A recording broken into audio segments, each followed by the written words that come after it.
Buenos días, hermanos, ¿cómo están?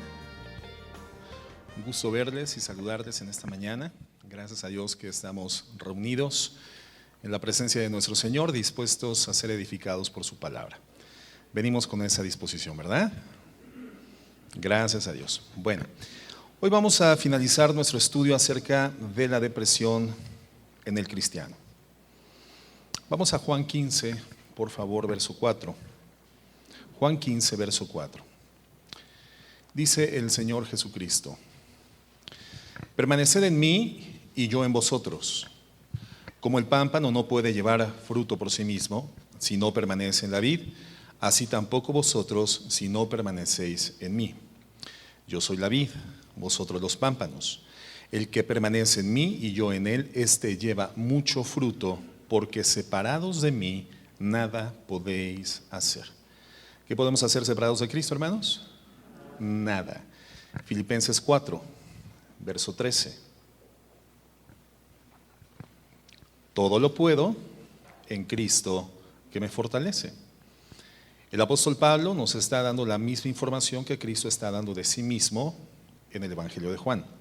Separados de mí, nada podéis hacer. Él lo presenta en términos negativos: nada podéis hacer separados de mí. Pero Pablo lo presenta en forma afirmativa: todo lo puedo en Cristo que me fortalece. Es exactamente la misma información. Entonces, hemos visto que la vida, hermanos, está llena de problemas. Hemos visto también que la vida del cristiano tiene aún más problemas. La naturaleza santa de la condición redimida de un hijo de Dios en un mundo caído por el pecado le lleva a enfrentar una mucho mayor y más profunda cantidad de dificultades y complicaciones para vivir en condición de integridad. La vida garantiza a todos los seres humanos sufrimiento, pero los hijos de Dios tenemos garantizado más sufrimiento. Estamos de acuerdo con eso, ¿verdad? Lo hemos estudiado. Entonces, la vida es dura para todo el mundo, pero por muchas razones es más dura para el Hijo de Dios. No obstante, hermanos, el cristiano cuenta con una fuente inagotable de poder, que le permite vivir en medio de cualquier situación en una condición de victoria. El poder de Dios, el poder de Cristo en nosotros nos asegura una vida de victoria sin importar la escena adversa de circunstancias en la que nos encontramos. Todo lo puedo en Cristo que me fortalece. Creo que es un buen texto para terminar nuestro estudio sobre la depresión en el cristiano. Cuando el apóstol Pablo, hermanos, inspirado por el Espíritu Santo, escribe esta frase: todo lo puedo en Cristo que me fortalece, él se encuentra preso en la ciudad de Roma, y durante su estadía en la cárcel, los hermanos de Filipo le envían una ofrenda para que él pudiese sostenerse mientras se encontraba encarcelado. Y esta carta, entonces, entendemos, es escrita y enviada a los filipenses en una parte importante para agradecer precisamente a los hijos de Dios de esta ciudad por el cuidado que estaban teniendo en ese momento ya por el apóstol Pablo. Fíjate lo que dice el verso 10 de Filipenses 4. Filipenses 4:10. Dice el apóstol Pablo: en gran manera me gocé en el Señor de que ya al fin habéis revivido vuestro cuidado de mí, de lo cual también estabais solícitos, pero les faltaba la oportunidad. Entonces aquí hay una mención de gratitud del apóstol Pablo hacia esta ofrenda que especialmente le habían hecho llegar en esta condición oprobiosa en la cárcel. Y dice el verso 11: pero no lo digo porque tenga escasez, pues he aprendido a contentarme cualquiera que sea mi situación. Es decir, el apóstol Pablo está diciendo: les agradezco profundamente esto que hacen por mí, este cuidado que han retomado diligente de mis condiciones. Saben que estoy en una condición oprobiosa y diligentemente ustedes han cubierto esa necesidad material por la que curso en este momento, que genera aflicción a mi vida. Pero esta gratitud no se las doy garantizando que la continúen dando en el futuro. No, dice esto: porque les digo algo, he aprendido a tener contentamiento en medio de la escasez. Cualquiera que sea mi situación, he aprendido a estar contento. Dice el verso 12: sé vivir humildemente y sé tener abundancia. En todo y por todo estoy enseñado, así para estar saciado como para tener hambre, así para tener abundancia como para padecer necesidad. Todo lo puedo en Cristo que me fortalece. Lo que Pablo les está diciendo es que aun cuando se encontraba en la cárcel, Filipenses, aun cuando estoy en la cárcel, con todas las carencias y complejidades que esto involucra, me encuentro contento. Estoy gozoso, estoy contento porque Jesucristo es una fuente inagotable de poder que constantemente me capacita para poder realizar lo que es necesario a fin de poder soportar cualquier situación. Es lo que Pablo les está diciendo a los filipenses. Estoy gozoso y estoy contento. Su ofrenda es una bendición para mi vida. Pero lo que me es absolutamente indispensable es a Jesucristo como fuente inagotable de poder que me da la capacidad de realización para permanecer con gozo y con contentamiento sin importar la adversidad de la situación en la que me encuentro. Cristo entonces, entendemos hermanos, es nuestra fuente inagotable de poder. Pero ¿qué tan poderoso es Jesucristo?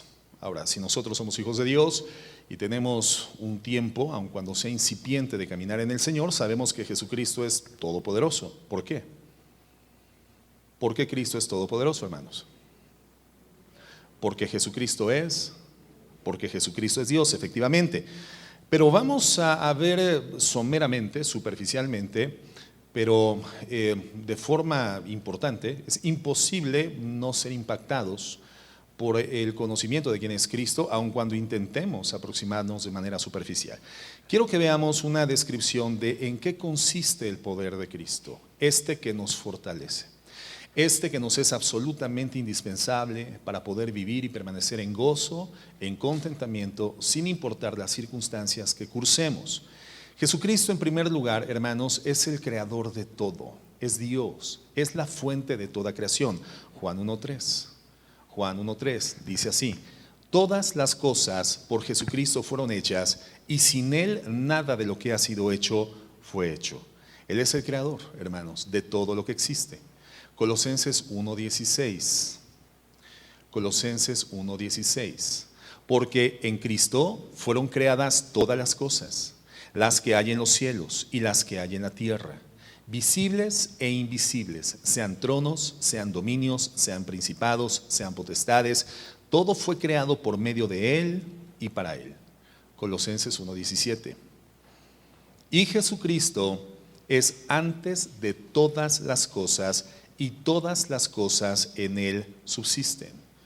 No solamente Jesucristo es el creador de todas las cosas, sino que a su vez la Biblia le define como el sustentador de todo lo que Él ha creado. Nuestro Señor Jesucristo es el creador de todo. Los seres humanos, hermanos, entendemos, no somos dioses, somos personas infinitamente débiles y falibles. En comparación del universo, no podemos nosotros controlar sus fuerzas porque nos encontramos en una condición muy pequeña en comparación de la creación universal. Comparados con Dios, hermanos, no tenemos evidentemente punto comparativo real porque somos creación de Dios. Y por si fuera poco, la Biblia nos define en esta condición realista de pecaminosidad. Somos entonces menor que la creación de Dios, somos enteramente dependientes de Dios porque somos su creación y además somos personas pecadoras. Y entonces, hermanos, algo que es extraordinario cuando nos damos cuenta de que el Señor Jesucristo es Dios y es el creador de todo, es que precisamente ese Dios creador del cielo y de la tierra suple perfectamente, hermanos, cualquier necesidad por la cual nosotros podamos cursar en nuestra experiencia de vida cristiana en la tierra. Nosotros somos débiles, pero Jesucristo es todopoderoso. Y Jesucristo, hermanos, se define como nuestra fuente inagotable de poder. Fíjate lo que dice el Salmo 121, verso 1. Salmo 121, verso 1. Nosotros somos muy débiles, hermanos, muy limitados, muy falibles, pero la fuente inagotable de poder es Cristo. ¿Y quién es Cristo? Cristo es un ser todopoderoso. Él es el creador de todo. Y dice el Salmo 121, verso 1: alzaré los ojos, mis ojos a los montes, ¿de dónde vendrá mi socorro? Mi socorro viene de Jehová, que hizo los cielos y la tierra. La identidad de Dios, aquí definida por su nombre, Jehová, hermanos, en su poder creativo es asignada precisamente esa personalidad al Hijo. Es en el Hijo en quien el Padre del universo, el creador de todas las cosas, desarrolla la acción creativa. Jesucristo y el Padre son co-creadores, hermanos. Han creado conjuntamente la acción, el agente de la creación de Dios es Jesucristo. Él lo crea todo y en Él y para Él es creado todo. Por eso dice el salmista: a Él alzaré mis ojos. ¿A quién más? ¿De quién más voy a definir mi dependencia? ¿De quién más espero mi socorro? Alzaré mis ojos a los montes que se encuentran en lo alto. Cuando tú ves a un monte, hermano, no ves hacia el piso, ves hacia el cielo. Y es lo que está diciendo el salmista: levantaré mis ojos a los cielos, porque es de los cielos donde Dios se encuentra, el Padre, el Hijo. Voy a recibir mi socorro porque Él es el creador del cielo y de la tierra.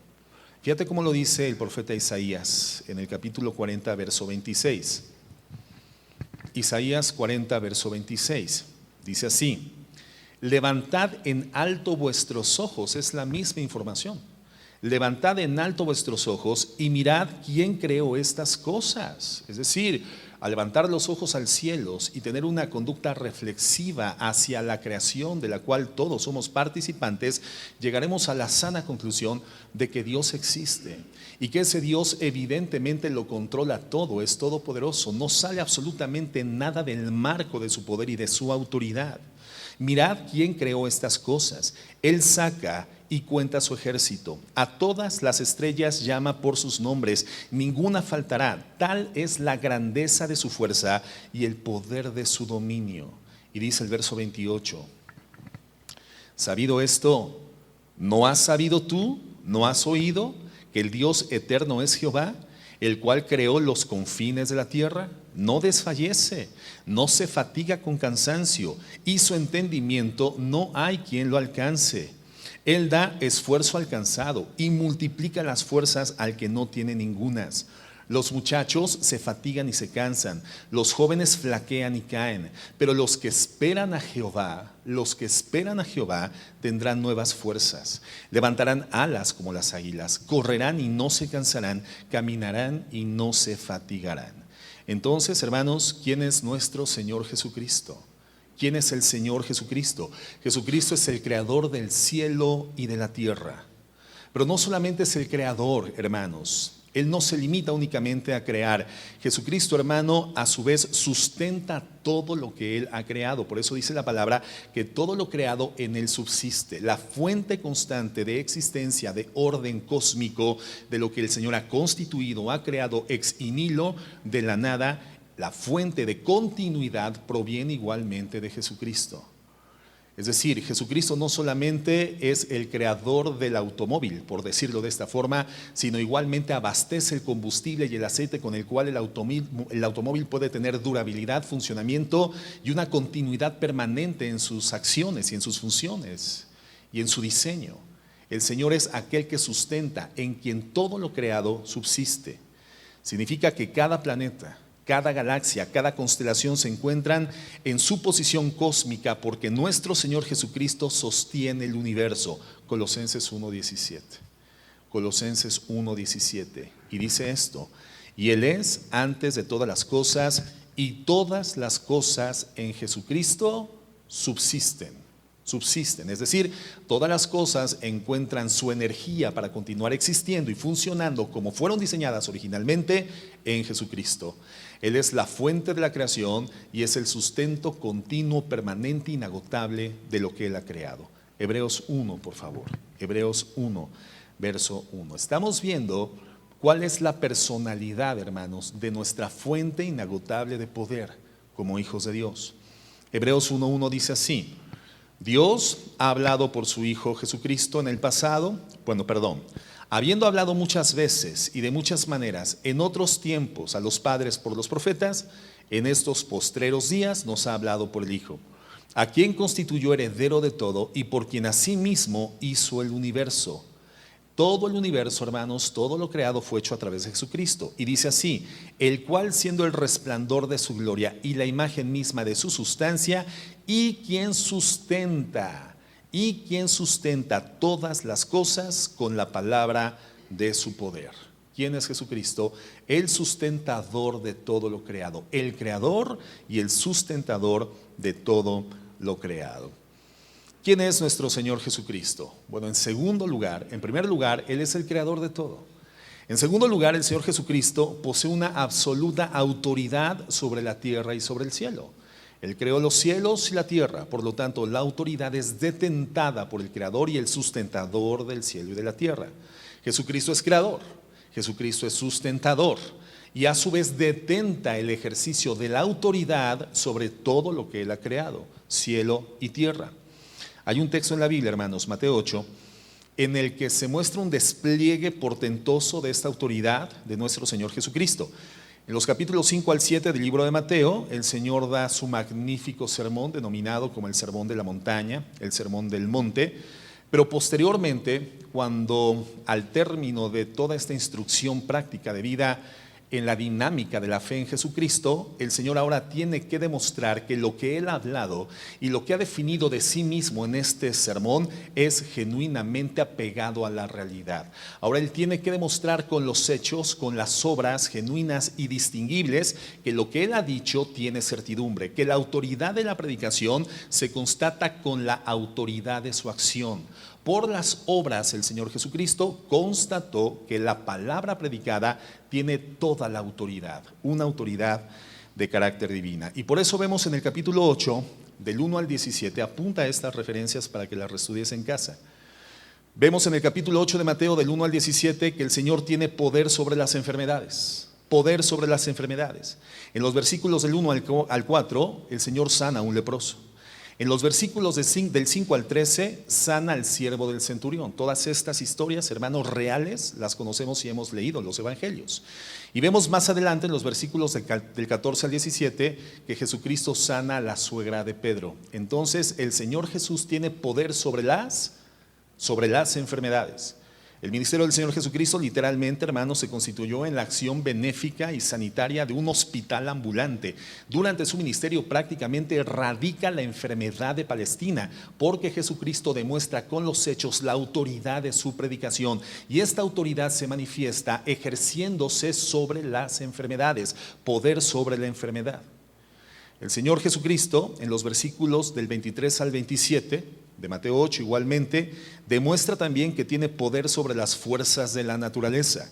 Y es este evento que ya analizábamos hace un par de clases en esta temática, cuando Él literalmente toma el control sobre los vientos, sobre la tempestad, sobre los mares. La barca de los discípulos estaba prácticamente anegada, las aguas llenaban la barca y Jesucristo estaba en la proa del barco en un cabezal durmiendo con absoluta tranquilidad. Cuando es despertado: Señor, ¿no tienes cuidado que perecemos? Él se levanta, y si tú lees la narrativa en el Evangelio de Marcos, donde se dramatiza de forma más específica, dice la Biblia que Él se levanta la mano y dice: calla, y enmudece. Él habla directamente a lo creado, a los elementos potentes de la creación, y estos le obedecen, y al instante, dice la Biblia, se hizo grande bonanza. El Señor Jesucristo tiene poder, hermanos, sobre las fuerzas de la naturaleza. Su autoridad es manifestada sobre las fuerzas de la naturaleza. Pero no solamente esto, el Señor tiene poder sobre los demonios. Poder sobre los demonios.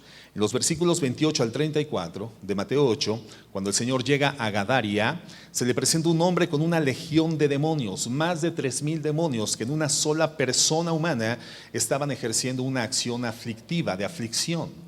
Y el Señor demuestra este poder sobre las entidades demoníacas con 2 palabras, cuando le dice: calla y sal de él. Y al instante fue liberado y fue sanado de esta condición espiritual oprobiosa. Entonces, ¿qué es lo que estamos viendo, hermanos? Que nuestro Señor Jesucristo es todopoderoso. Y si esta verdad, a la luz de la Escritura, hermanos, revelada por el Espíritu Santo, es extraordinaria, más extraordinario resulta en reflexionar y en pensar que ese poder absoluto de Cristo opera a favor de sus hijos, opera a favor de nosotros. El apóstol Pablo dice: todo lo puedo en Cristo que me fortalece.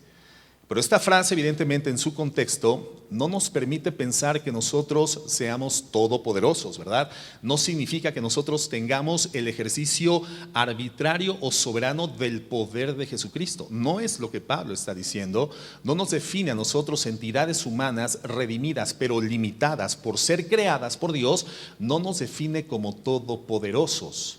Cuando Cristo se define como la fuente inagotable de nuestro poder y Pablo dice que todo lo podemos en Cristo que nos fortalece, entonces nos damos cuenta de que nosotros no somos todopoderosos, pero sí tenemos a nuestro alcance la fuente inagotable de poder que es nuestro Señor Jesucristo. Entonces, una cosa es que el Señor sea nuestra fuente inagotable de poder y otra muy diferente que nosotros creamos que tenemos el uso arbitrario y soberano del poder de Cristo. Eso no sucede, eso no es así.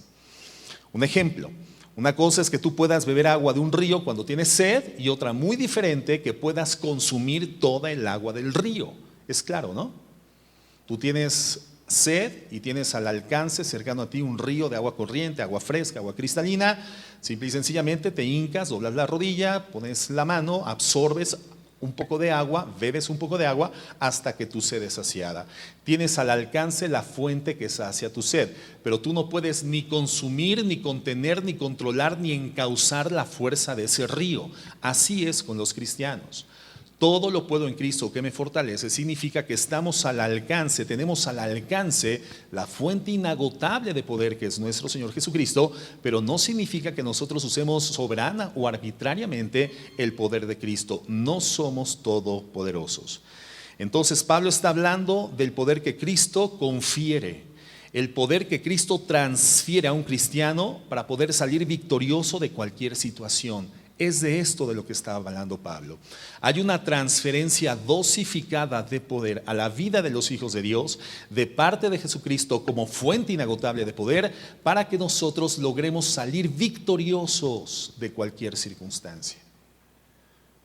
Tú tienes como hijo de Dios al alcance el poder de Cristo para salir victorioso de cualquier circunstancia. ¿Crees esto, hermano?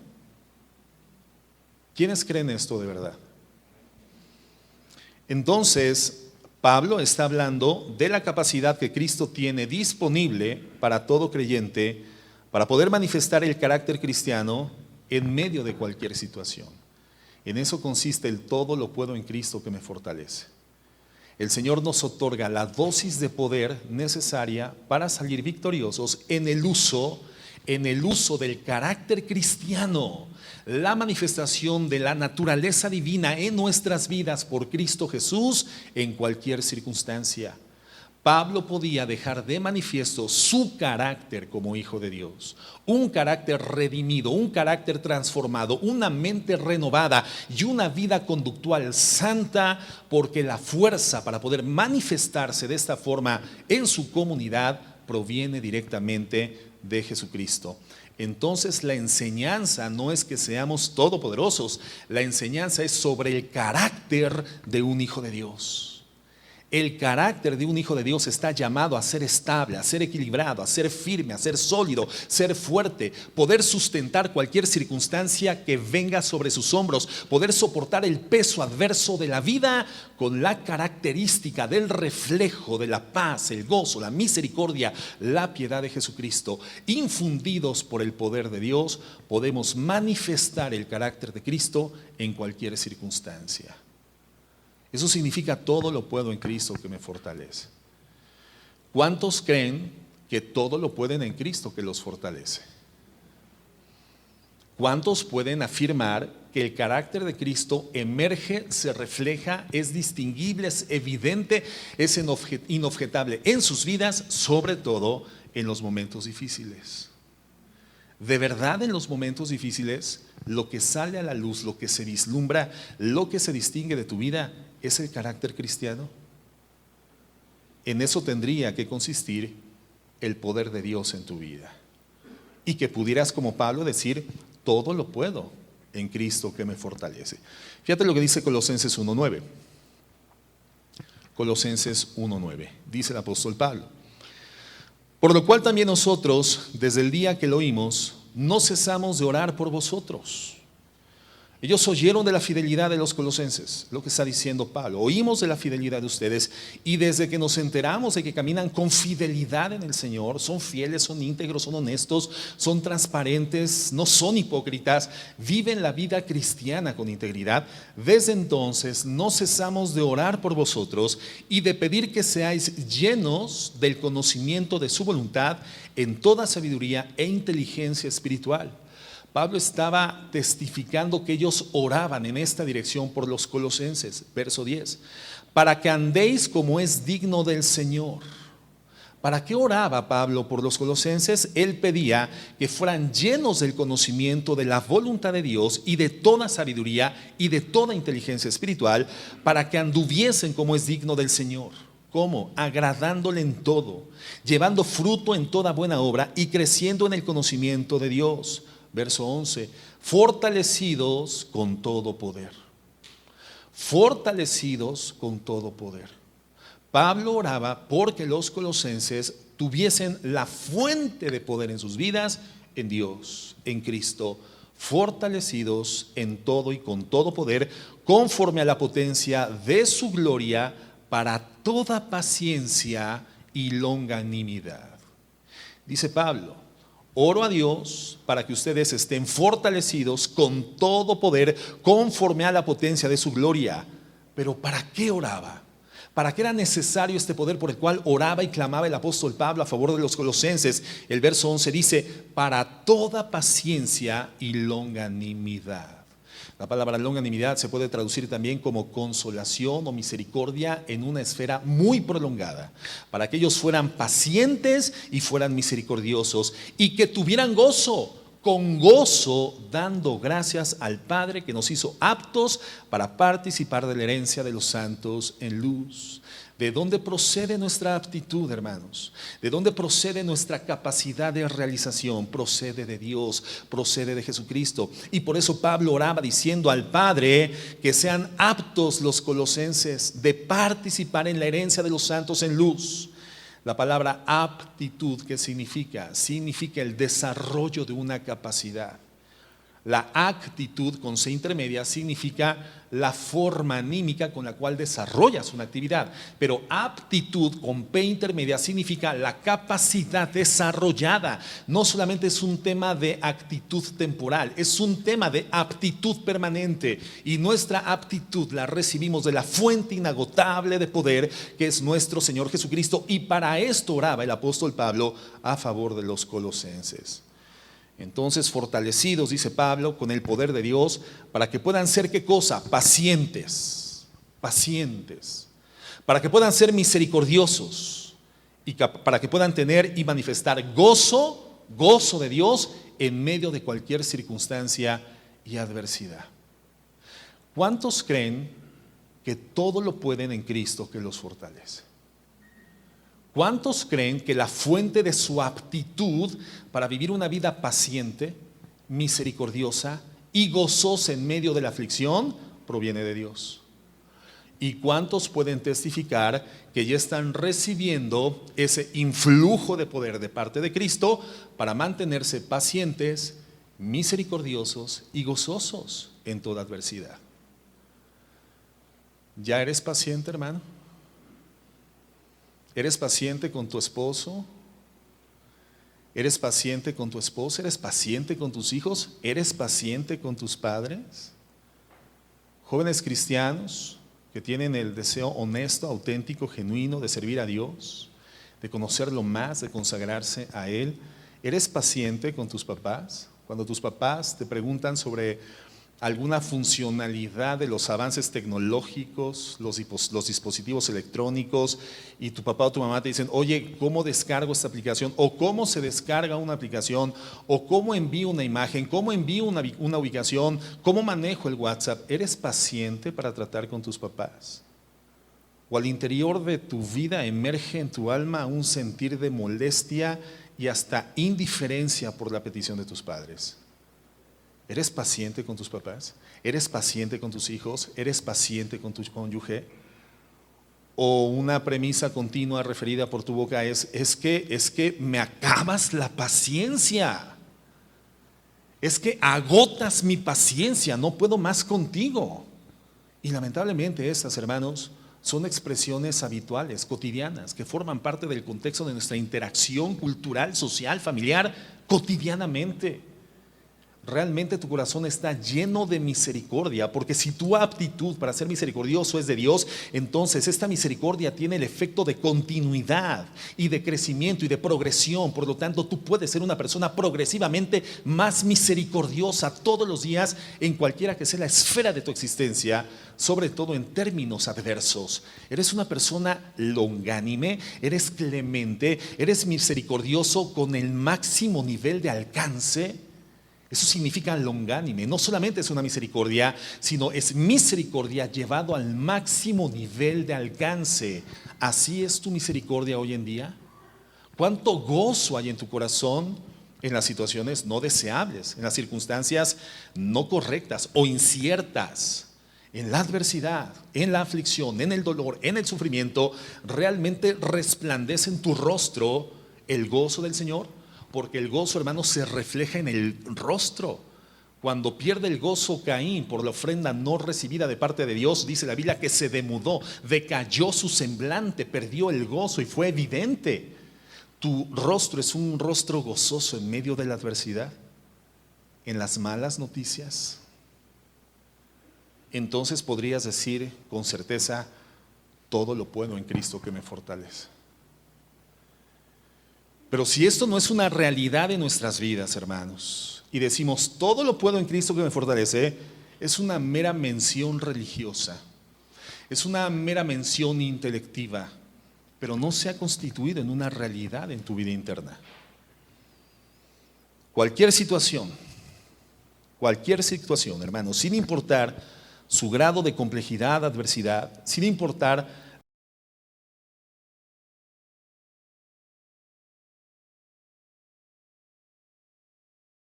la paciencia, la misericordia y el gozo de Dios estuviesen presentes en tu corazón, en tu vida.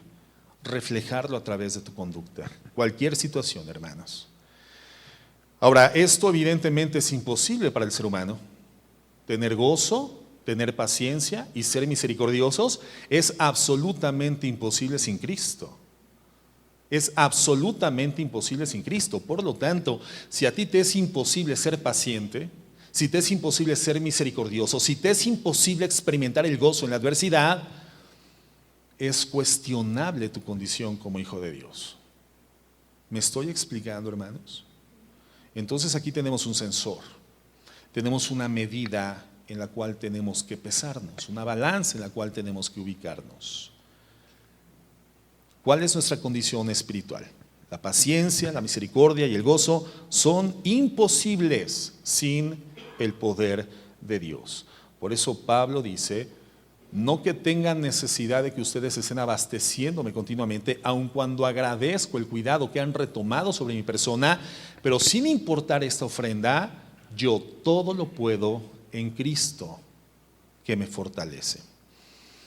Si leemos Filipenses 4:3 en el contexto, entonces, todo lo puedo en Cristo que me fortalece, no está diciendo que seamos todopoderosos, sino que Pablo había sido fortalecido por el poder de Dios para contentarse, estar contento cualquiera que fuera su situación.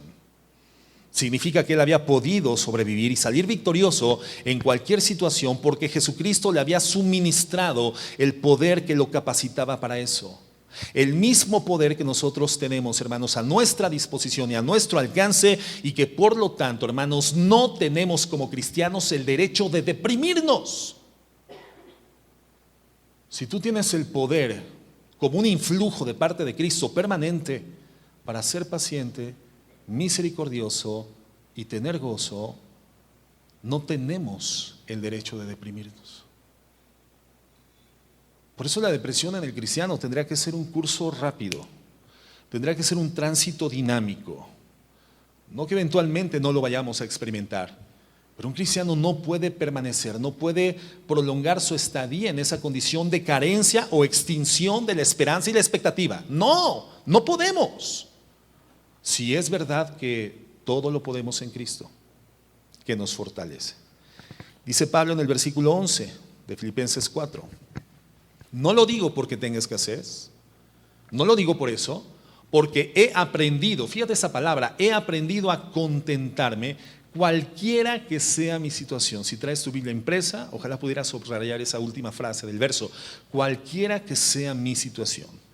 Y lo comienza a describir, sé vivir humildemente y sé tener abundancia. Los dos elementos contrapuestos, los dos polos radicales. Sé vivir, y esta palabra sé es un verbo conjugado en la primera persona del singular. Yo sé, es lo que está diciendo Pablo, sé. ¿Y por qué lo sabía? Bueno, en el verso antecedente dice porque lo había aprendido. Se había constituido en una persona apta, había sido abastecido, había sido inducido, había sido criado en este poder, en el uso del influjo de este poder de parte de Jesucristo. Y entonces él concluye y dice, sé vivir humildemente y sé tener abundancia. En todo y por todo estoy enseñado. ¿Te das cuenta que es como dos puntos límites? El todo y el por todo parte de la pobreza extrema a la abundancia extrema. Es como dos portalibros, y entre estos dos portalibros se encuentra todo el curso de la vida de una persona en su experiencia material, financiera, alimentaria, etcétera, en los elementos fundamentales para la subsistencia de la vida cotidiana, desde la miseria hasta la abundancia. Dice el apóstol Pablo, yo soy apto, yo lo puedo, estoy enseñado. Por eso la enseñanza no es sobre que el cristiano sea todopoderoso. La enseñanza es sobre el carácter cristiano que es edificado por el influjo de poder de Jesucristo. Sé tener abundancia, sé vivir humildemente, en todo y por todo estoy enseñado, así para estar saciado como para tener hambre. ¿Cuántos de nosotros sabemos estar saciados? Ya aprendimos a estar saciados. ¿Y cuántos podemos decir, ya aprendimos a tener hambre? Sé tener hambre. Y continúa diciendo, así para tener abundancia como para padecer necesidad. Entonces, ¿qué es lo que está diciendo Pablo? Él está diciendo, Cristo para mí es todo suficiente. Tan suficiente que aun si no tuviese nada que comer, Él sigue siendo la fuente de poder que me capacita para vivir la vida cristiana correctamente. Yo he aprendido, dice Pablo, a contentarme aún en medio del hambre, en medio de la escasez. Y eso, hermanos, entendemos que en el caso del apóstol Pablo evidentemente no era mera teoría, no es palabrería. Era una realidad constatable. Cuando a Pablo lo meten, ¿se acuerdan? En el calabozo de Filipos y lo golpean inmisericordiamente, inclementemente, y lo atan en los pies hacia el cepo, en el cepo, por causa del evangelio, por causa de predicar con fidelidad el evangelio de la gracia. Dice la Biblia que a medianoche Pablo y Silas cantaban himnos a Dios, alababan a Dios. Y eso, hermanos, evidentemente no es mera teoría. Es la experiencia real de hombres que contaban con un poder sobrenatural para estar contentos en cualquiera que fuera su circunstancia. Pablo, con la espalda literalmente rayada por la vara, con esas heridas expuestas y seguramente contaminadas e infectadas, en ese calabozo sombrío, húmedo, contaminado de más adentro, como lo define el libro de los Hechos de los Apóstoles, en una posición inmóvil, sin poder encontrar comodidad para su cuerpo angustiado y afligido, claramente manifiesta un estadio emocional de contentamiento. Pablo estaba contento porque estaba sirviendo por la aflicción al Dios del universo, a Jesucristo. Y esto le lleva anímicamente a levantar himnos de adoración a Dios en medio de la aflicción. Por lo tanto, lo que dice Pablo, todo lo puedo en Cristo que me fortalece, estoy enseñado, sé vivir de esta manera y sé vivir de la otra manera, no es mera palabrería, hermanos, es una experiencia real de vida de hombres que han entendido que su influjo de poder para vivir correctamente la vida cristiana, sin importar las condiciones medioambientales que les rodeen, proviene de Jesucristo. Personas que no encuentran su fuente de saciedad en los bienes materiales, Personas que no encuentran su fuente de satisfacción en la autorrealización cultural del mundo, sino que su realización se encuentra en Cristo. Su poder se encuentra en el Señor. Cuando Pablo dice entonces, yo he aprendido a contentarme porque Cristo me ha fortalecido, él demostró con su vida que era verdad. ¿Todo lo puedes en Cristo porque te ha fortalecido, hermano? ¿Es verdad en tu vida? ¿Es verdad? ¿Es verdad en mi vida? Pero no solamente aprendió a vivir en necesidad, hermanos. Fíjate lo que dice el texto. Dice, yo sé tener también abundancia y también sé estar saciado. Hermanos, no toda la gente sabe tener abundancia. No toda la gente sabe estar saciada. Pero lo que nos revela la Escritura es que el mismo poder de Cristo que es necesario para vivir la vida cristiana correctamente en carencia y en hambre, es el mismo poder de Cristo que requerimos para aprender a vivir la vida cristiana en medio de la abundancia. Hay muchas personas, hermanos, que han sido fieles a Dios solamente en los tiempos de necesidad, en los tiempos de hambre, en los tiempos de miseria. Pero una vez que Dios los bendice y apertura las ventanas de los cielos y deja caer bendiciones sobreabundantemente en términos materiales sobre sus vidas, pierden completamente la noción de fidelidad. La noción de fidelidad. Hay personas que en la escasez son liberales y son generosos y son dadivosos. Y los bienes materiales no les cuesta trabajo desprenderlos de su posesión o de su titularidad para ayudar a alguien que tiene necesidad. Pero cuando viene un incremento de sus condiciones económicas, entonces se tornan personas que retienen en vez de liberar. Yo lo escuché en algún momento de un hermano, no, es que para mí diezmar de 1,000 pesos que ganaba a la semana no era difícil, eran 100. Pero una vez que mis ingresos crecieron, diezmar de 100,000 pesos le dolía profundamente a mi corazón. Y la proporción era exactamente la misma, aunque la cuantía era diferente. Y esa persona, regenerada evidentemente por el poder de Dios, por lo tanto testimonialmente lo comentaba y lo manifestaba, esa persona no es que el dinero lo hubiera cambiado, sino que el dinero es una forma de potenciar, sacar a la luz la condición real del corazón, sacar a la luz la condición real, la condición interna, lo que realmente se está dirimiendo en términos espirituales. El dinero no es malo ni bueno, hermanos, pero el dinero sí es un exhibidor, es una vitrina donde claramente podemos ver el estadio del corazón de una persona. No es que el dinero lo haya cambiado, esa persona siempre fue así, pero le faltaba la oportunidad de manifestar realmente cuál era la condición de su corazón. El dinero es un potenciador, los bienes materiales es un potenciador. Y Pablo lo que nos está diciendo es precisamente esto. Se requiere la aptitud que proviene del influjo de poder de Jesucristo para poder vivir dignamente la vida cristiana con contentamiento y gozo, paciencia y misericordia en el corazón en los momentos de escasez y en los momentos de hambre. Y el mismo poder, la misma aptitud procedente del influjo de potencia de Cristo se necesita para poder vivir dignamente la vida cristiana con misericordia, con paciencia y con gozo en la abundancia y en la prosperidad material.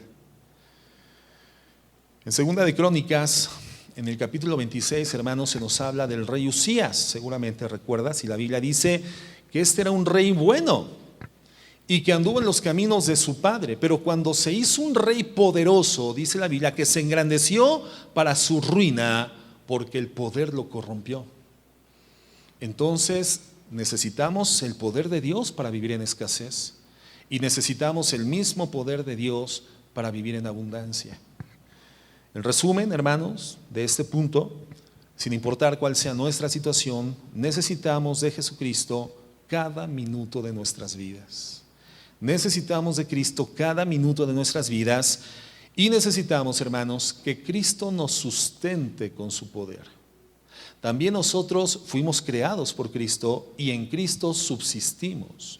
Nuestra redención, hermanos, fue creada y redimida por el Padre en Cristo, y una vez redimidos necesitamos subsistir en un ejercicio práctico, eficaz de vida cristiana en Jesucristo. Y es ahí donde todo lo podemos. Entonces, El vigor de nuestra vida espiritual depende y proviene de Cristo. Y esa es la enseñanza, hermanos, una enseñanza muy vital para poder tratar eficazmente en nuestras vidas el tema de la depresión. Ya hemos visto que nos deprimimos no por las circunstancias que nos rodean, sino por la respuesta errónea o pecaminosa que damos a las circunstancias. ¿Se acuerdan? Fue una de las primeras temáticas. Decíamos que el problema de la depresión no era el problema. El problema era la forma en la cual equivocada o pecaminosamente habíamos tratado o intentado resolver o encarado el problema. Al haber actuado de forma incorrecta ante el problema, entonces el problema se agudizó. Y entramos en esta especie de espiral descendente de la que hemos hablado, en donde al dar un tratamiento equivocado a un problema, el problema se agudiza, se agrava, y si continuamos dándole respuestas equivocadas o pecaminosas al problema agravado, entonces comenzamos a descender sin término, sin límite en esta espiral. Y esta espiral termina arrastrándonos a la depresión, a la ansiedad, a la carencia, a la pérdida de expectativa y de esperanza hacia el futuro, a esa condición de tristeza prolongada, aguda, profunda, que literalmente drena nuestra alma de cualquier expectativa de solución. Y la única forma de parar el descenso en esa espiral, ¿cuál es? ¿Se acuerdan? ¿Cuál es la única forma de detenernos en el descenso de esa espiral? Si la depresión es el resultado de un tratamiento equivocado a un problema, entonces, ¿cómo detenemos la caída en la espiral de la depresión, hermanos? Haciendo lo correcto, dándole el tratamiento correcto a los conflictos, dándole el tratamiento correcto a los problemas. ¿Y cómo le damos un tratamiento correcto a los problemas? ¿Cómo actuamos prácticamente en el terreno de los hechos de forma apropiada para darle el tratamiento correcto y eficaz a un problema? Bueno, veíamos que es necesario tener el pensamiento correcto. ¿Se acuerdan? Un pensamiento correcto que deriva en una acción correcta y genera entonces un sentimiento correcto. Pensamientos correctos que generan conductas correctas y por lo tanto tenemos en resultado sentimientos correctos, es decir, el manejo sabio, inteligente, bíblico de nuestras emociones. Un hijo de Dios que progresa en crecimiento espiritual tiene que saber manejar correctamente, establemente, equilibradamente sus emociones. Las emociones no pueden ser aquellas que ejerzan la hegemonía o el gobierno de sus decisiones.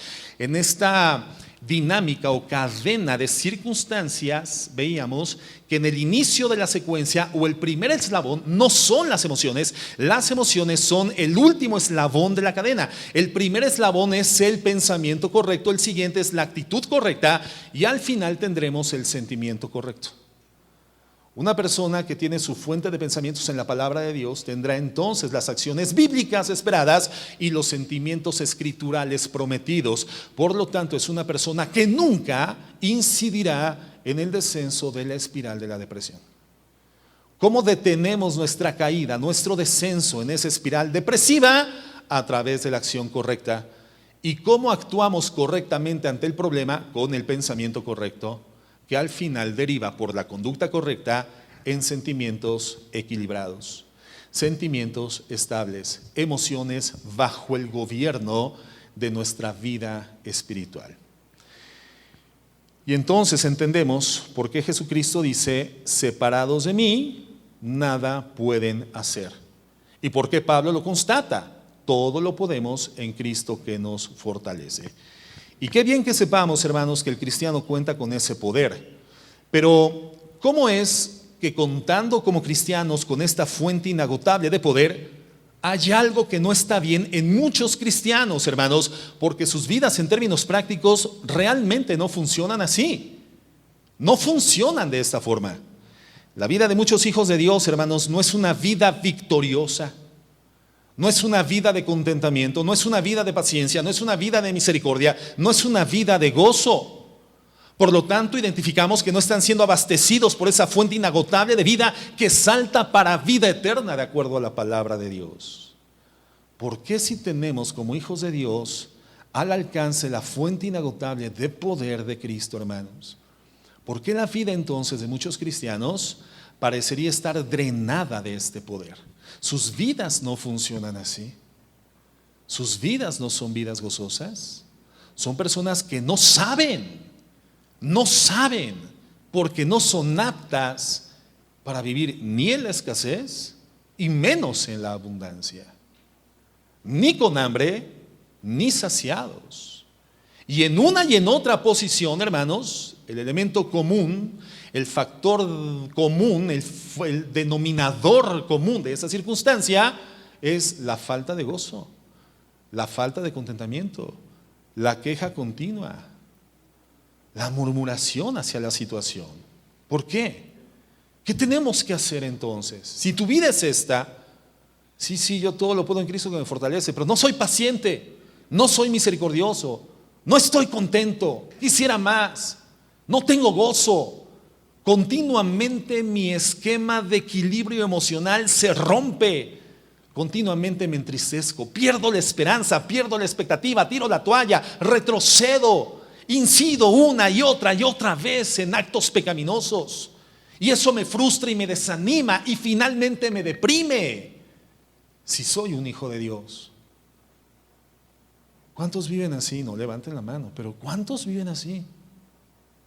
Realmente. Pero sabemos el estribillo, nos lo sabemos de memoria, porque además no es un texto tan largo. Y pudiera ser que sería de los pocos versos que sí sabemos su ubicación perfecta en la Biblia. Filipenses 4:13. Todo lo puedo en Cristo que me fortalece. Y entonces, ¿por qué tu rostro no es gozoso y tu vida no es victoriosa? ¿Y por qué eres un impaciente? ¿Y por qué no eres clemente? ¿Y por qué no tienes la vida cristiana eficaz, operante de forma continua, sobre todo en la adversidad? ¿Por qué? ¿Qué tienes que hacer? Bueno, hermanos, la respuesta la tenemos en el mismo texto que estábamos estudiando. Pablo nos presenta por el Espíritu Santo un balance, hermanos, un balance perfecto entre lo que es nuestra responsabilidad y lo que es el poder de Cristo. Una balanza. En un platillo de la balanza está nuestra responsabilidad y en el otro platillo de la balanza está el poder de Jesucristo. ¿Qué es lo que dice Pablo? Dice, todo lo puedo yo. Obviamente está en el texto original omitido el pronombre personal yo. Pero ¿esto qué significa la expresión? Todo lo puedo. En el verbo poder se encuentra implícito el pronombre, pero se refiere al mismo. Todo lo puedo yo en Cristo. O sea, ¿en quién? En Él, en Cristo, porque Cristo me fortalece. Entonces tenemos el balance. En la balanza nos encontramos nosotros, pero también se encuentra Jesucristo. Y ahí encontramos un equilibrio. Muchos hermanos fracasan por no entender este balance, y ninguna enseñanza de la Escritura, hermanos, nos va a llevar realmente a desestimar, y me estoy refiriendo a una enseñanza íntegra, una enseñanza recta de la Escritura, jamás nos va a llevar a desestimar nuestra responsabilidad humana. Tenemos una responsabilidad humana asignada por la redención. Como hijos de Dios tenemos responsabilidades. Hace algunos meses terminamos los miércoles un estudio sobre las libertades cristianas, ¿se acuerdan? Y definíamos la libertad como el goce pleno de los privilegios, pero con el cumplimiento pleno de nuestras responsabilidades. Eso es, hermanos, la libertad. Una vida sin el cumplimiento de las responsabilidades no incrementa el margen de tu libertad, al contrario, lo acota, lo limita, lo reduce y prácticamente lo puede llegar a suprimir. Es como cuando el Pitirijas llega a la cárcel y el juez le dice, Pitirijas, vas a pasar 3 años en la cárcel porque hiciste no lo que sabías que debías, hiciste lo que quisiste, lo que se te vino en gana hacer. Y el hacer lo que querías sin cumplir con tus responsabilidades te llevó a ver suprimida tu libertad. Entonces la libertad no consiste en hacer lo que te viene en gana hacer, no, eso no es la libertad. La libertad es hacer lo que es un privilegio personal, hacer, pero con el cumplimiento correcto de nuestras tareas, asignaturas y responsabilidades. Muchos cristianos, hermanos, no viven en victoria, no han sido capacitados, no son aptos, no tienen esa capacidad desarrollada de realización de una vida eficaz cristiana porque no han entendido o no se les ha informado, no les ha sido revelado que tenemos una responsabilidad como seres humanos. Ninguna enseñanza bíblica correcta entonces nos va a llevar a desestimar nuestra responsabilidad humana, pero tampoco nos va a llevar a desestimar el poder de Dios, el poder del Señor y por lo tanto la dependencia que tenemos de Él. En la balanza que encontramos, en un platillo nuestra responsabilidad humana y en el otro platillo nuestra dependencia de Dios. Una balanza bien equilibrada. Pablo está diciendo: Cristo es la fuente inagotable de poder en mi vida, de tal manera que en Cristo, todo lo puedo. ¿Cuál es entonces nuestra responsabilidad? ¿Cuál, hermanos? Bueno, si Cristo es la fuente inagotable de poder, nuestra responsabilidad es cultivar una relación cada vez más estrecha con Cristo. Si el Señor Jesucristo es la fuente inagotable de nuestro poder, de nuestra aptitud, mi responsabilidad humana es edificar, constituir una comunión íntima cada vez más cercana, más estrecha con Jesucristo. No podemos vivir la vida cristiana fuera de Jesucristo, hermanos. Es imposible. No podemos vivir la vida cristiana fuera de Jesucristo. Es nuestra responsabilidad cultivar una relación cada vez más estrecha con Cristo. ¿A través de qué? Del estudio constante, del estudio profundo de la palabra de Dios. Ningún cristiano puede llegar a pensar que podrá vivir una vida victoriosa fuera de un estudio serio y concienzudo de la palabra de Dios. Si tú no eres un cristiano en victoria, en cualquiera que sea la circunstancia, es muy sencillo el diagnóstico. Tú no eres un estudiante ni serio ni concienzudo de la Biblia. Y no encontramos a un solo cristiano en victoria que no tenga la responsabilidad entendida y asumida de estudiar profundamente, concienzudamente, comprometidamente, metódicamente la palabra de Dios. Ningún estudiante improvisado de la Biblia podrá experimentar victoria en la vida cristiana. ¿Cuántos podrían decir? O sea, si el resultado de depender de la potencia de Cristo, porque Él es mi fuente inagotable de poder, y entiendo porque todo lo puedo yo en Cristo, en Él que me fortalece, el resultado de entenderlo y vivirlo es la victoria. ¿Cuántos, no levanten la mano, cuántos cristianos aquí pueden decir: yo ya vivo en victoria, pastor?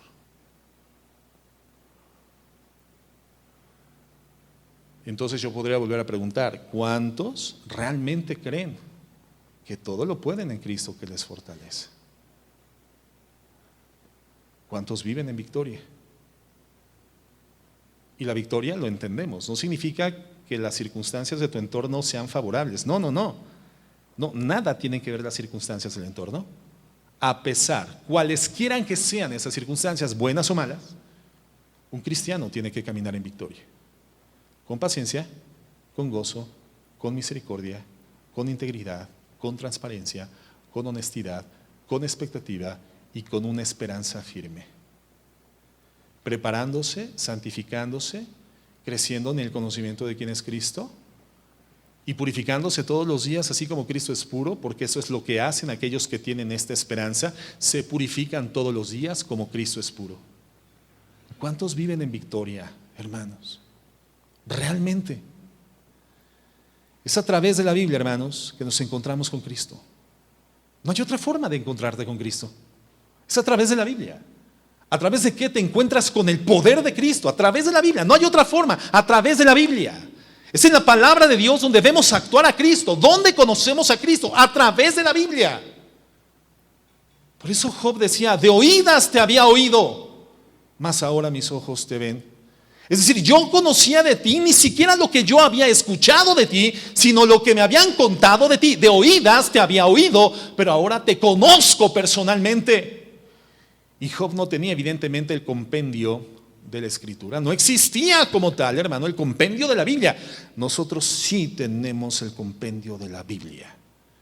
Nosotros no necesitamos, hermanos, escuchar la voz audible de Dios porque tenemos toda la palabra de Dios contenida en la Biblia. Y es en la Biblia y no hay otro mecanismo, no hay nada fuera de la Biblia donde tú te puedas encontrar con el poder de Cristo, conocer la forma en la cual actúa Cristo, cómo piensa Cristo. Es en la palabra de Dios, hermanos, donde el Espíritu Santo nos revela a Jesucristo. Y el ministerio fundamental del Espíritu Santo, fíjate cuál es, Juan 15, 26.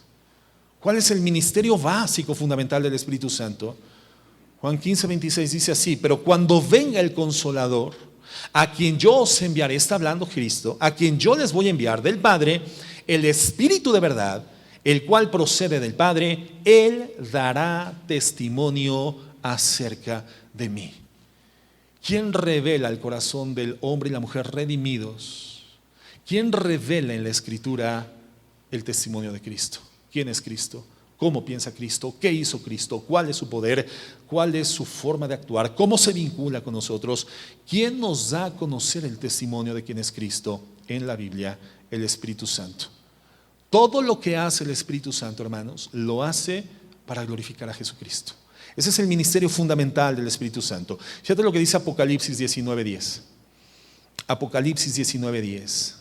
Dice el apóstol Juan: yo me postré a sus pies para adorarle. Está ante un ángel y se impresiona ante los eventos sobrenaturales indescriptibles a la conciencia humana, y entonces comete el equívoco de postrarse ante un ángel. Y él me dijo: mira, no lo hagas, yo soy consiervo tuyo. ¿Qué son los ángeles de nosotros, hermanos? ¿Y qué somos de los ángeles? Consiervos. Somos servidores de Dios en esferas espirituales diferentes, con tareas diferentes, pero ángeles y seres humanos redimidos al servicio de Dios. Y le dice: mira, no lo hagas, levántate, yo soy consiervo tuyo y de tus hermanos que retienen el testimonio de Jesús. Soy consiervo de aquellos redimidos y por lo tanto aquellos que retienen el testimonio de Jesús. Adora a Dios, porque el testimonio de Jesús, fíjate lo que dice el ángel, el testimonio de Jesús es el espíritu de la profecía. Quiere decir que todo lo que está atrás de la Biblia, hermanos, es Cristo, Cristo, Cristo.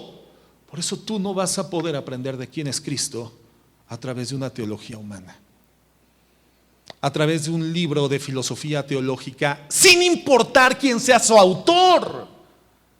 El espíritu de la Biblia es Cristo. Quien está atrás de la Biblia es Jesús. Quien está atrás de una perspectiva teológica es un hombre. Se llame como se llame. Es un hombre. Por eso Jesucristo, hermanos, dijo: no se confundan, no se hagan bolas. No es Jean-Paul Sartre, no es Buda, no es Hare Krishna, no es nadie, no es Calvino, no es Arminio, no es nadie. Entiéndanlo, por favor. Soy yo. El espíritu de la profecía es Cristo, hermanos. Quien está atrás de la Biblia y solo de la Biblia es Jesús, Cristo. Es imposible cultivar una relación con Cristo fuera de la palabra de Dios. Es imposible constituir una relación con Cristo en un libro de teología. Es imposible. Quedarás flotando en la ingravidez de las nubes grises y espesas del pensamiento humano. Es imposible constituir una relación con Cristo fuera de la Biblia. Nuestra única fuente inagotable de poder, hermanos, es Cristo, y lo encontramos en el estudio de la Escritura, en la meditación de la Escritura, y dedicar el tiempo a estar con Cristo en la Escritura. No podemos edificar una relación con nadie, hermanos, si no tenemos tiempo para pasar con ese alguien. No podemos edificar una relación con Cristo si no dedicamos el tiempo necesario para crear, cultivar y profundizar en una relación con Cristo. Un tiempo diario en el que nadie interfiere en nuestra devoción. ¿Todos tienen ya ese tiempo diario en el que no permiten la interferencia de nadie, se llame como se llame, esposo, esposa, hijos, papá, mamá, cuñada, suegra? No permites la interferencia de nadie en esa devoción a Dios. Si tú tienes por hábito esto, tú vives en victoria. Pero si no vives en victoria, sé honesto y sé sincero. No tienes comunión con Cristo. No tienes un tiempo metódicamente diseñado para conocerlo en la Biblia, meditar sobre Él en la Biblia, conocerlo en la Biblia, verlo actuar en la Biblia, recibir de Él la iluminación de quién es en la Biblia y adorarle y dignificarle y darle honra y alabanza porque Él es digno, hermanos. Evitando todo aquello que pueda restar tu comunión con Dios, obstaculizar tu comunión con Él. Es imposible que anden dos juntos el mismo camino estando en desacuerdo. No puedes caminar el camino de Cristo si no lo conoces. Y no puedes estar de acuerdo con Cristo, hermano, si no lo conoces. Esa es nuestra tarea. Esa es la posición en la balanza que nosotros ocupamos. Esa es nuestra responsabilidad. Y Cristo no va a hacer esto por nosotros. Cristo ya nos redimió.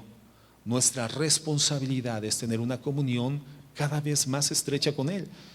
Y como hermanos en la fe, redimidos por la gracia, en la comunidad cristiana, nuestra responsabilidad es vivir como debe de ser vivida de acuerdo a la palabra de Dios. Dios ha revelado en el Nuevo Testamento lo que tenemos que hacer con nuestra vida redimida en comunión entre los santos, en la iglesia. Entre nosotros, hermanos, tenemos que ser íntegros, honestos, transparentes. No manejar una agenda personal, una agenda subrepticia, una agenda oculta. Somos llamados a respetarnos, a no abusarnos mutuamente, a no mentirnos los unos a los otros, a no amargarnos, sino amarnos, ser veraces, ser honestos y cubrir mutuamente cualquiera que sea nuestra necesidad. Cuando hacemos esto responsablemente, Cristo, hermanos, va a infundir en nosotros su poder. Filipenses 4:6 dice, Filipenses 4:6, estoy terminando con esta última exposición de este texto. Filipenses 4:6 dice, por nada estéis afanosos, por nada estén angustiados, preocupados, por nada pierdan la esperanza, por nada pierdan la expectativa, por nada lleguen a una condición de tristeza prolongada, aguda y profunda, por nada pierdan la esperanza, por nada estén afanosos. Hermanos, esa es nuestra responsabilidad, esa es nuestra tarea, no permitir que la ansiedad nos abrigue, nos abrace, nos arrope. Nuestra tarea es no permitir delimitar el avance de la ansiedad en nuestro corazón y en nuestra mente. No permitir que la ansiedad nos domine, nos abrace. Por nada, dice la Biblia, estén afanosos. Es una orden, es un mandato, no es una sugerencia, es un imperativo. No permitan que la ansiedad los domine. ¿Qué debemos de hacer para que esto sea posible? 3 cosas. Primero, orar correctamente. Fíjate lo que continúa diciendo. Si no sean conocidas vuestras peticiones delante de Dios. Hermanos, tenemos que orar correctamente, presentar nuestras peticiones delante de Dios en toda oración y con ruego y con acción de gracias. Fíjate cómo en una frase, en un verso, viene establecida la estructura de la oración correcta: oración, clamor, ruego y acción de gracias. La oración involucra, hermanos, la dedicación a Dios de un tiempo suficiente que nos permite estar en comunión íntima con Él, a solas. El tiempo en el que nos dedicamos a hablar a Dios y a pensar en Dios. ¿Y sabes qué va a pasar si tú oras correctamente? Dice el verso 7, y la paz de Dios. Y la paz de Dios, que sobrepasa todo entendimiento, guardará vuestros corazones y vuestros pensamientos en Cristo Jesús. Entonces, ¿cuál es mi responsabilidad? No estar ansioso. sino orar correctamente. Esa es nuestra responsabilidad. En la balanza del influjo del poder de Dios que nos capacita y nos hace aptos para una vida cristiana de integridad, hermanos, de victoria, nuestra responsabilidad es no permitir que la ansiedad avance a nuestras vidas y domine nuestro corazón, sino orar correctamente. El versículo 8 dice, en segundo lugar, que debemos de tener el pensamiento correcto. Por lo demás, hermanos, todo lo que es verdadero, todo lo honesto, todo lo justo, todo lo puro, todo lo amable, todo lo que es de buen nombre, si hay virtud alguna, si algo digno de alabanza, en esto pensar. Y es otro mandamiento imperativo, es un imperativo que la Biblia nos está dando. Nosotros debemos pensar en estas cosas. Pero no solamente esto, hermanos, sino en tercer lugar, actuar correctamente. Pensamiento correcto, acción correcta. Verso 9. Lo que aprendisteis y recibisteis y oísteis y visteis en mí, entonces háganlo. Pero ¿cómo podemos nosotros hacer lo correcto a fin de poder generar en resultante el sentimiento correcto y el manejo equilibrado cristiano de nuestras emociones si no tenemos el pensamiento correcto?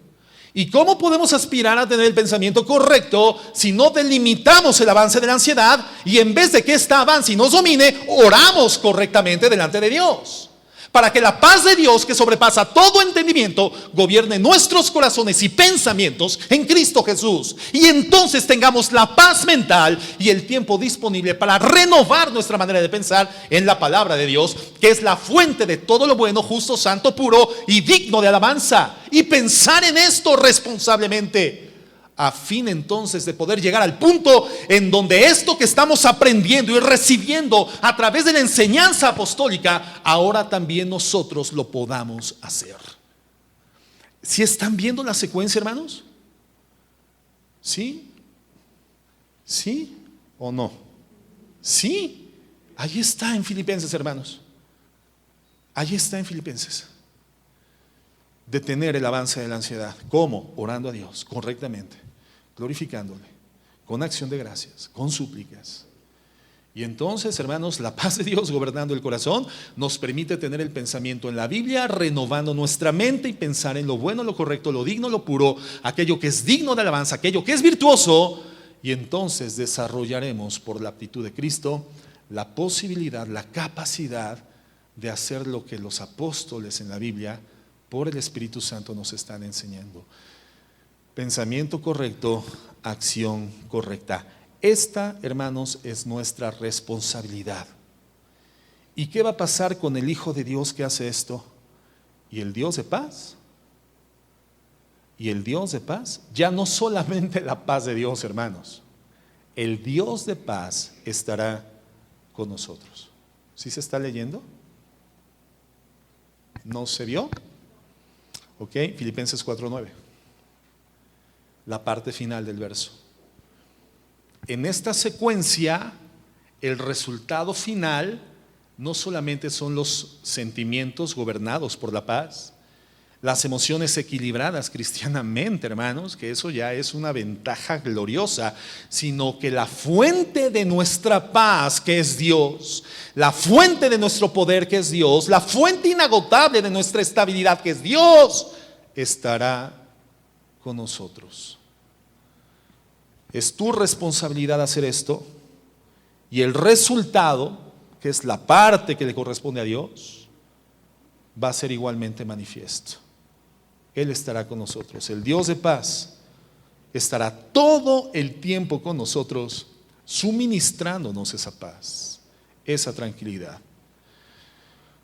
Todo lo puedo en Cristo que me fortalece. De esta forma, hermanos, hemos llegado al final de esta serie sobre la depresión en el cristiano.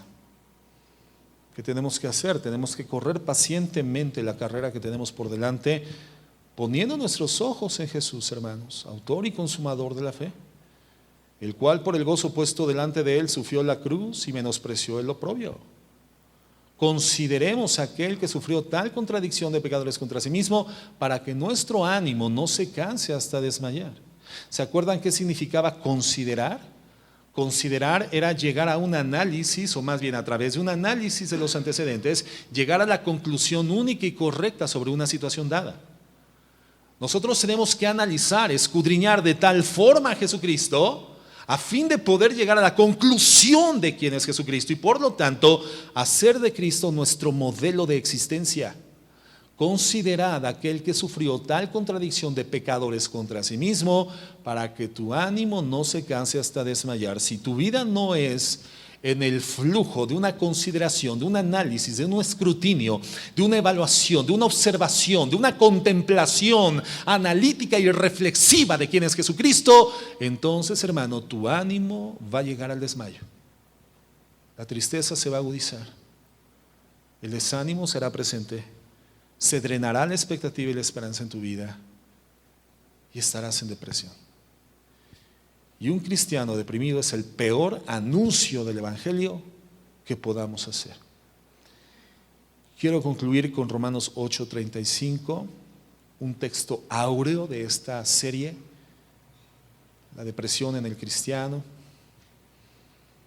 y que creo que resume de manera perfecta toda la información que hemos analizado a lo largo del estudio por el Espíritu Santo. Romanos 8:35 dice así: ¿quién nos separará del amor de Cristo? ¿Tribulación o angustia, persecución o hambre o desnudez, peligro o espada?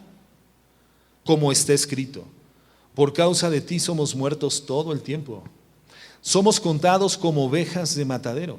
Antes, en todas estas cosas, somos más que vencedores, pero fíjate, por medio de aquel que nos amó. Estamos llamados a vivir en victoria permanente por medio de Cristo, por medio del bendito que nos amó. Por lo cual estoy seguro de que ni la muerte, ni la vida, ni ángeles, ni principados, ni potestades, ni lo presente, ni lo porvenir, ni lo alto, ni lo profundo, ni ninguna otra cosa creada nos podrá separar del amor de Dios que es en Cristo Jesús, Señor nuestro.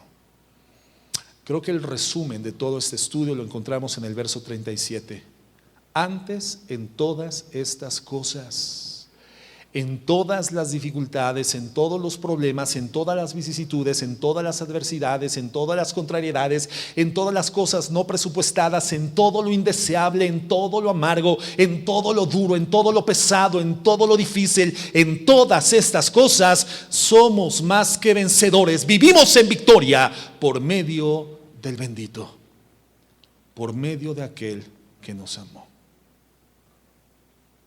Todo lo podemos, hermanos, en Cristo que nos fortalece. Por eso, si tú eres un hijo de Dios, no tienes el derecho de estar deprimido. No tienes el derecho de permanecer en depresión. No tienes el derecho de dejar drenar de tu corazón y de tu alma la expectativa y la esperanza en Cristo Jesús. Si eres un hijo de Dios, tienes a tu alcance la fuente de aptitud para vivir firme en la esperanza.